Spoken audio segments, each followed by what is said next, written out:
नमस्कार मित्रांनो, आज आपण बघणार आहोत CAGR म्हणजे काय. भरपूरदा तुम्ही म्युच्युअल फंडमध्ये ऐकत असाल की XYZ म्युच्युअल फंडने पास्ट 10 इयर्समध्ये 15% चा CAGR दिला, 16% चा CAGR दिला. पण नेमकं CAGR म्हणजेच काय? तर कंपाऊंडेड ॲन्युअल ग्रोथ रेट.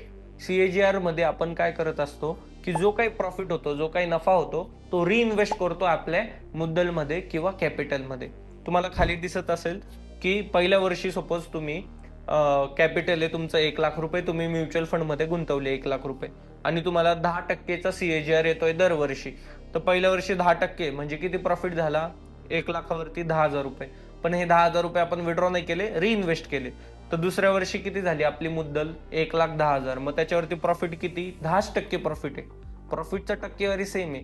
पण आता बघा तुम्हाला दिसत असेल की 5व्या वर्षी काय होतंय, प्रॉफिट वाढत वाढत चाललंय आणि कॅपिटल म्हणजे तुमची इनिशियल मुद्दल ती पण वाढत चालली.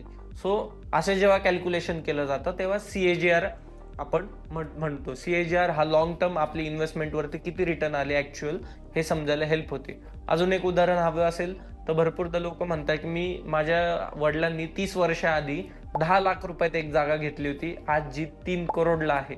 पण त्याचा CAGR किती असेल? 12%. असेच इन्फॉर्मेटिव्ह व्हिडिओ बघण्यासाठी कोणाला फॉलो करायचं आहे? व्यंकटेश इन्व्हेस्टमेंटला. आणि तुम्हाला गुंतवणूक करायची म्युच्युअल फंडमध्ये आणि तुम्हाला गायडन्स नसेल, सो आम्हाला संपर्क साधा आणि आम्ही तुम्हाला हेल्प करेन. थँक्यू.